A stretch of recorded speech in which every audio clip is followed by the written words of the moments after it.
In the second half of the 20th century, French researcher René Piot conducted an unusual experiment. He used a small robot that moved under the control of a random number generator. Its trajectory was completely chaotic, exactly as the experiment required. Then he introduced a newly hatched chick into the system.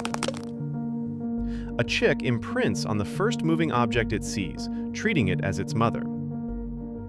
After this behavioral imprinting took place, the chick was placed inside a transparent enclosure, and the robot was started again. From the standpoint of equal probability, the device should have visited all areas of the tabletop equally often. Yet across repeated trials, a small but reproducible deviation emerged. The robot spent more time near the chick's enclosure. The effect was extremely weak, but statistically noticeable, as if the system were responding to a minimal behavioral signal. This was an experiment involving a simple organism, but it raises a deeper question. Can a more complex mind, the human mind, exert a similar, even if microscopic, influence on processes driven by randomness? This very question became the focus of research at the PEAR laboratory at Princeton University. Over many years, researchers conducted long series of experiments using physical random number generators. Participants attempted to mentally modulate the output without physical contact and without feedback. And within the large data sets, minimal yet consistent deviations appeared, only a few extra bits out of tens of thousands. From a scientific perspective, the effect remained at the threshold of measurability, and most interpretations point to statistical edge effects or artifacts. But the formal conclusion stays the same. If consciousness does interact with physical processes, that interaction is extremely small, barely distinguishable from noise. Now imagine that the scale of this effect were different. Not fractions of a percent, but 5%. Not a borderline fluctuation, but a systematic shift. A thought capable of slightly, yet reliably, altering the probability of outcomes. In such a world, flames would ignite where they are expected. Chance would stop being neutral. Words would acquire direct, tangible force. This is how magic would emerge, where an additional variable is added to the familiar laws of physics, the variable of intention. In fantasy worlds, such mechanisms are explained in many different ways. Sometimes magic draws on the elements, fire, water, air, and earth. Sometimes on divine will, blood-bound pacts, or emotional energy. Sometimes on ancient runes, true names, or an invisible inner force that a hero learns to direct. But if we treat magic not as an effect, but as a structure, not as spectacle, but as a mode of interaction between consciousness and reality, we find works that propose a far more philosophical model of sorcery. And it is one such world that we are about to explore.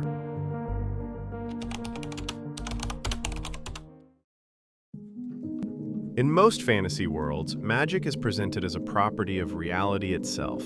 Mana flows through the air, primordial force stirs within the earth, spirits dwell in words, and invisible currents of energy pierce through space. But what if reality is structured differently? What if sorcery is not something that exists in the world, but something that is seen by the mind? What if the miracle is born not from matter or energy, but from the rare ability of certain minds to close the circuit between thought and being, to grasp the structure of reality more precisely than others? In this model, sorcery does not precede the sorcerer. It does not fall from the heavens, nor is it openly embedded in nature. It is seen only by those who are able to discern the deeper structure of reality. It grows out of perception, out of a special way of seeing the world not as a collection of objects, but as a process that can be shifted, slightly, yet decisively. In our own world, experiments such as those conducted by the PEAR laboratory suggest that if any connection between consciousness and randomness does exist, it is vanishingly small or remains deeply controversial. Determinism proves far stronger than intention. But if we were to imagine this coefficient increased, not by fractions of a percent, but by just a few full points, the central question would change. Not why sorcery is possible, but who it is accessible to, and at what cost. If sorcery were available to every second person, uniqueness and mystery would vanish, and with them the very foundation of dramatic tension. Such a world would quickly lose its stability. Power unrestricted by rarity would sweep away political, social, and even natural structures. That is why the most compelling fantasy worlds are those where sorcery is possible, but only for a few. Where it is not an everyday resource, but a rare deviation. Not a common force, but an exception. Not the power of the many, but a secret dissolved within the few. It is no coincidence that this is precisely the model chosen by R. Scott Bakker. In the world of Eärwa, sorcery is real, but only for those who are able to see reality differently. And these people are few, very few.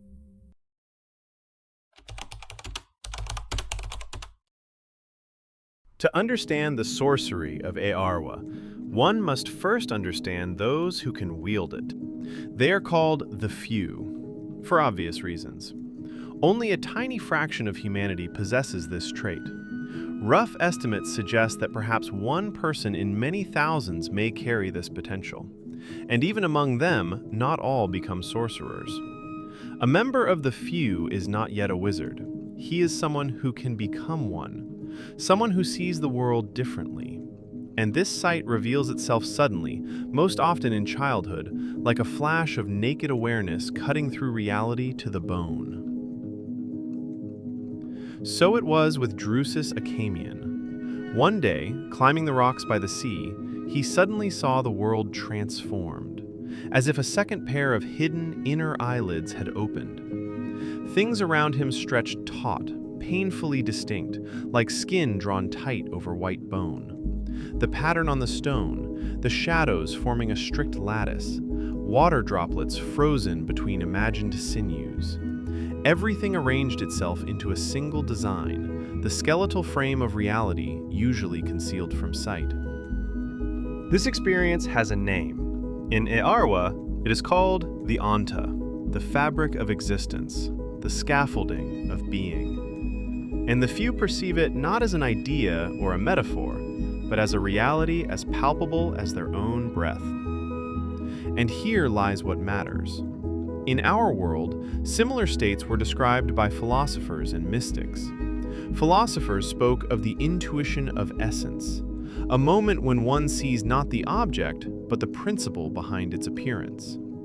Buddhists spoke of tathata, suchness, a vision of reality without labels, where things reveal themselves as they truly are.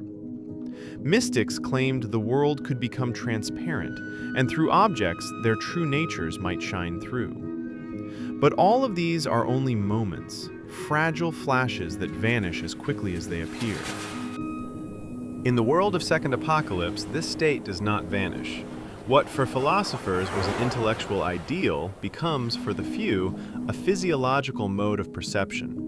They live in a world where things are always slightly translucent, where structure is never fully hidden, where between thought and being lies not a chasm, but a fine seam, a seam that can be closed.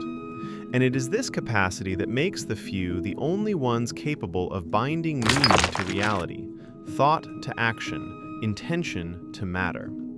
From this trait, from this vision, the sorcery of Eärwa grows.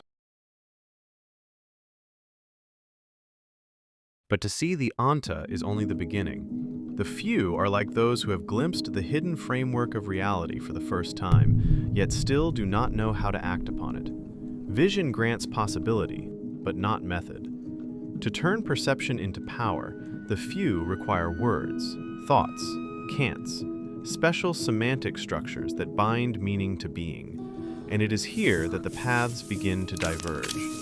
In this world, there exist several forms of sorcery, different ways of compelling reality to obey. Each of them is more than a technique. Each is a philosophy of perception, a way of seeing the world, and a way of changing it. In the world of the Second Apocalypse, humanity is not the only intelligent race. Long before the rise of human empires, the world was ruled by the non-men, an ancient civilization, outwardly similar to humans, yet fundamentally different in one crucial respect, in how they perceived being itself. It was precisely this divergence in perception that gave rise to two magical traditions, born from the cognitive models of two races, from how they feel, structure, and comprehend the world.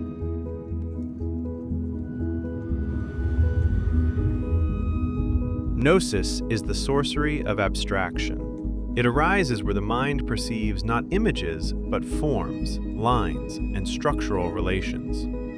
The non-men are not inclined toward myth or symbol. Their thought naturally gravitates toward order, geometry, and law. Thus, Nosis is a direct extension of their way of seeing the world. Its cants are structures of being, translated into rigorous formulae. For humans, reality is first and foremost meaning. Fire is wrath. Storms are the fury of gods. An image is power. Humans do not address the essence of an element, but its metaphor, and the metaphor answers. Thus, anagogis is dragons that breathe fire, spirits born of myth, spells sustained by inner vision, sorcery drawn from poetic association. If Nosis is strict geometry, then anagogis is myth and symbol raised to the status of physical force. To understand the difference between the magic of humans and the non-men, it is not enough to list principles. One must see how they compel reality itself to obey. Let us imagine a training ground for sorcerers. Not a real place, but a conceptual one, created solely for observation. At its center stands an iron statue. First, the adept of anagogis enters the hall. He begins the cant, one of the most renowned in the anagogic battle repertoire. A spectral dragon's head is born, shining as if torn from the pages of an ancient legend. This is not a real beast, it is a poetic vessel of fire. The dragon opens its jaws, and reality yields to the image. Flames crash down upon the statue. A Gnostic sorcerer now enters the field of observation. He fixes his gaze on the same statue and utters the cant. He employs no imagery and relies on no semantic intermediaries. His intervention does not operate through symbolic interpretation of the phenomenon. Instead, he addresses the process itself. The true distinction is not in the power of Gnostic fire. It lies in the source of that power. Gnosis is not a technique. It is a form of knowledge. Just as mathematics does not tell stories, but reveals the structure of the world, Gnosis does not create images. It exposes relationships. It perceives being as a system of relations, densities, directions, symmetries, tensions. Like a pattern repeating itself at different scales. Like a fractal order, where the same rule manifests across multiple levels of reality. For this reason, the range of interventions available to Nosis is not only more efficient, but fundamentally more diverse. A Gnostic sorcerer does not imagine an effect. He recognizes a form by which the world is already organized and compels it to unfold. This is why Nosis is free from the limits of human imagination. It can alter reality not only in ways a human can conceive, but in ways reality can, in principle, be altered. And for this reason, it is no accident that Gnostic sorcerers are called philosopher mages. Anagogis destroys form through metaphor and analogy. Nosis acts directly, without myth. Thus, two kinds of sorcery are born. Anagogis, poetry made force. Nosis, knowledge made action.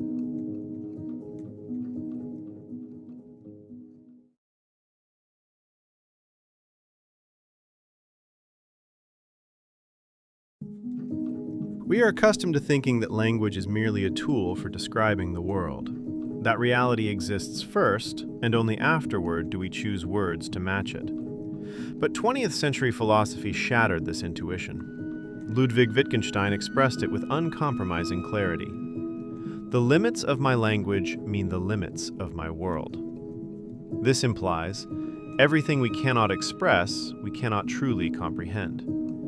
Everything for which we have no words almost does not exist for us. Language does not reflect the world. It creates it within consciousness. Human thought does not exist outside of language. When we speak, we do not express a thought, we bring it into being. In this sense, language is not a tool, but the matrix of consciousness. It establishes the categories within which thinking is possible at all: time, cause, action, relation, quality. The categorical structure of language is simultaneously the structure of thought, the form of knowledge, the framework of experience. From this follows a radical conclusion. Language is not an external expression of thought, but the very fabric of thinking itself. We cannot think about what we cannot name. As long as a phenomenon has no name, it lies outside perception. The word orders chaos. The same idea, long before philosophers, was expressed in mythological form in the Bible. God brings all the animals to Adam and invites the human to name them. And whatever he called them, that became their name. Here, a name is not a label. A name is an act of affirming being. To name means to distinguish from chaos, to give form, to include within the order of the world. From this moment on, a thing becomes part of reality as such. In our world, language shapes thought, structures experience, sets the limits of understanding. In the world of the second apocalypse, this principle is taken to its literal extreme. Here, language does not merely describe reality, it directly intervenes in being itself. Nosis works through abstractions, anagogis through images. But this difference is secondary. What is primary is something else. Sorcery is enacted through cant. A cant is made of words. Words are the expression of thought. And thought alters cause.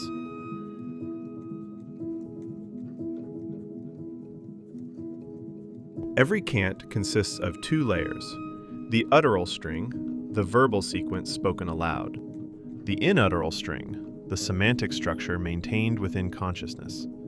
The sorcerer articulates one while simultaneously sustaining the other. Mastery of this divided cognitive operation requires prolonged training and strict mental discipline. The utteral string provides the form of the operation.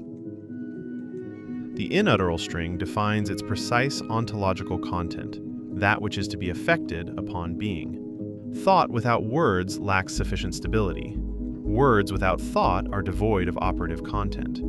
Only their coincidence closes the causal chain. The vessel contains the water, but by itself it does not determine its meaning. Form stabilizes, but it does not explain. To confer precision upon form, clarification is required. This is precisely the role fulfilled by the mental component of the cant. The mental component of the cant refines the meaning of the words spoken aloud, just as the words of one person may be used to clarify the words of another. But here a fundamental problem arises. If one word is explained through another word, and one thought through another thought, then where is the final point of meaning? There is none. This is semantic regression, an endless chain of clarification in which logic never reaches a final value. If one attempts to resolve this problem through reasoning alone, it is fundamentally unsolvable. I hope you have not forgotten the few, because it is here that the logic of the world takes its decisive step. Semantic regression is not eliminated. It is transferred from language into consciousness. The ordinary person drowns in a chain of interpretations. The few hold this chain within themselves as a whole. They do not fix meaning with another word, another thought, another interpretation. They fix it through direct correspondence with the structure of being. Thus, sorcery is born. If the few perceive the structure of being directly, a question arises. Why do they still need words? Because even the consciousness of the few cannot sustain precision without form. Thought without words is too unstable. It drifts and rapidly dissipates. Words perform a stabilizing function. Without a sonic envelope, thought cannot remain sufficiently rigid and unambiguous to intervene in being. However, not every form is sufficient. A native language is too deeply woven into everyday experience. Every word within it is burdened with secondary meanings. The same word can signify different things depending on context. Flame may mean fire, passion, rage, and agony. For sorcery, such polysemy is critical. It introduces noise into the cant and disrupts the precision of intervention. That is why the schools of Nosis and anagogis resort to the practice of semantic hygiene. They employ purified, dead languages, languages withdrawn from everyday use. A language not bound to personal experience does not generate automatic images and does not contaminate the cant with alien meanings. The word becomes pure form, a form capable of holding thought long enough for it to intervene in being. In the world of the second apocalypse, sorcery is not force, but transformation, reality shaped by words. We have seen that sorcerous action does not rely on power, but on meaning, that every cant is drawn taut across two strings, and that each string carries its own semantic tension. We have seen how the same fabric of reality answers different voices, and how, within a single underlying law, sorcery diverges into distinct modes of engaging with meaning. Thus emerges the division between Nosis and anagogis, not as a break in the rules, but as different ways of addressing being itself. Yet no system, however precise, remains without exception. Even where sorcery is bound to words, there exists a domain in which language can no longer serve as the primary mediator.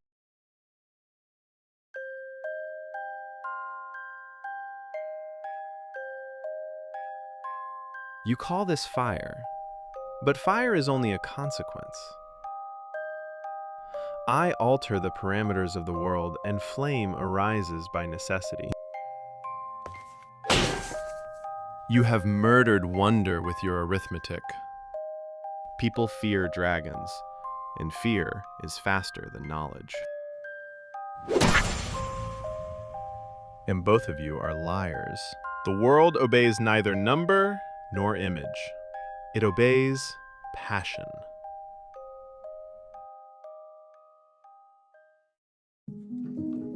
But any account of the sorcery of Eärwa would remain incomplete without acknowledging a mode of influence that contradicts all known schools, a mode whose manifestations are not always recognized as sorcery.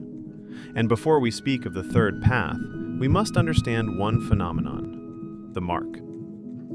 All known forms of sorcery in Eärwa leave a mark, a trace of intervention. The clearest way to understand it is through the image of a palimpsest, a parchment from which an older text was scraped away and a new one written over it.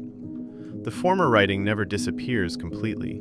It resurfaces from a certain angle of vision. Sorcery works the same way. Reality is not destroyed, it is rewritten. And because language never coincides perfectly with being, every magical utterance leaves a distortion, an irregularity, a scar.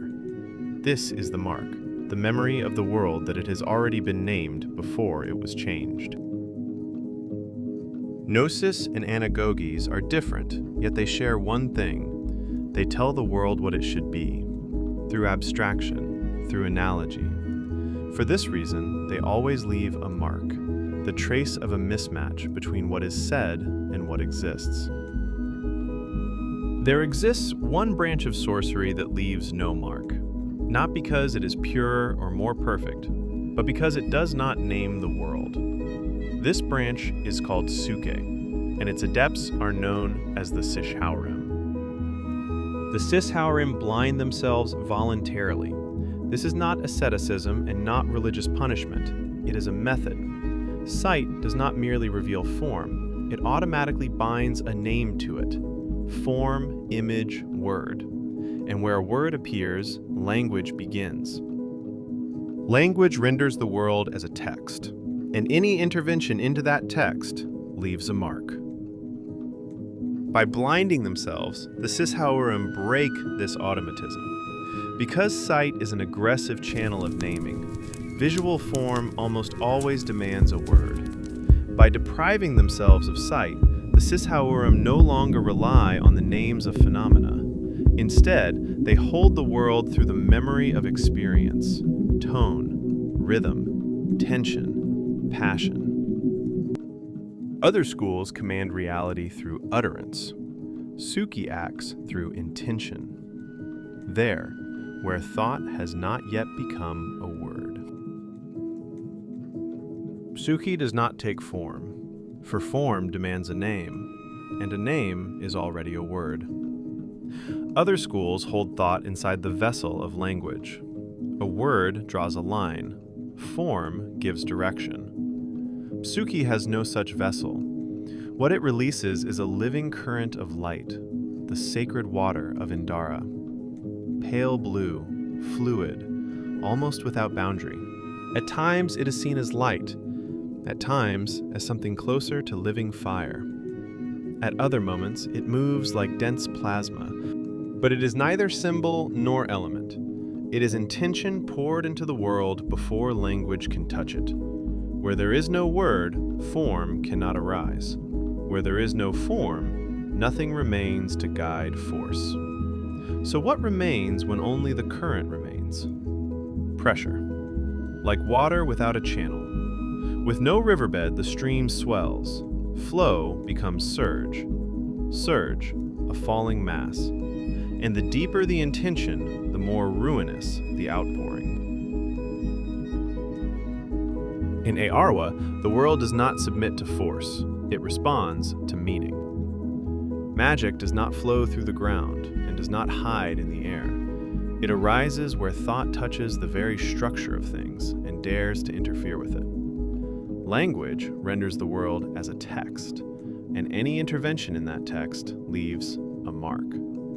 Because the world cannot be changed without reminding it that it has already been understood before. And perhaps that is why the sorcerers of Eärwa resemble not lords of the elements, but hackers of reality. Their chants are not force, but interference, not energy, but a modification of the world's operating conditions, as if a line were inserted into the fabric of being that was never meant to be there. Sometimes this code takes the form of abstraction, sometimes of image, and sometimes it breaks through without a name, as pure pressure, as a glitch, as an overload. But intrusion leaves a trace, and the deeper the intervention, the heavier the price. Thus, sorcery in Eärwa is neither miracle nor gift. It is risk. You lose your soul and gain the whole world.